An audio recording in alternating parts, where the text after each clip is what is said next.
Puis, plutôt la C5, pardon. La C5. Et la dernière couche, c'est la C4. Et si vous avez remarqué, comme on avait dit pour la E4, on n'a pas la limite supérieure. Yeah. Est-ce que j'ai la limite inférieure de C4? Regardez où est-ce qu'elle s'arrête. Où est-ce qu'il est le bout de papier?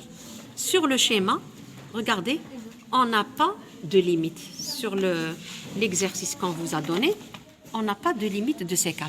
D'accord? Donc, on est obligé de la laisser ouverte. Parce qu'on ne connaît pas sa limite inférieure. Bien sûr. Donc, je ne peux pas commencer par la E3, je vais commencer par la E2. Donc, la E2, je vais chercher deux points. Hein, un point sur... Je vais aller à la base, bien entendu, puisque ma couche, elle va plonger dans ce sens. D'accord? Donc, qu'est-ce que je vais... Je vais prendre un point A.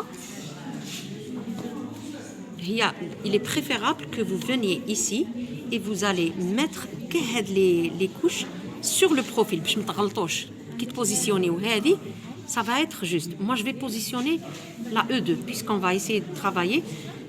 La E3, vous pouvez commencer à travailler avec. Hein? E2. Ok? Donc la E2, mais le problème c'est que je n'ai pas vraiment le point. La courbure. On va essayer de faire une règle de 3 pour trouver le point A et je vais chercher pour la... Je vais représenter une faille, comme si c'était une faille. C'est une seule, c'est le mur que je veux représenter, une droite. On a besoin de deux points. Le premier point, A'. Donc on a le deuxième point. Le deuxième point, je viens ici, je viens dire, il faut assurer la perpendicularité. Je vais prendre B et C. B et C. Or, j'ai la courbe de niveau 300.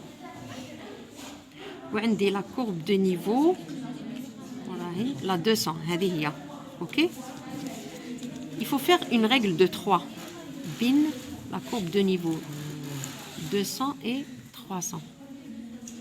À peu près, le point, il se trouve à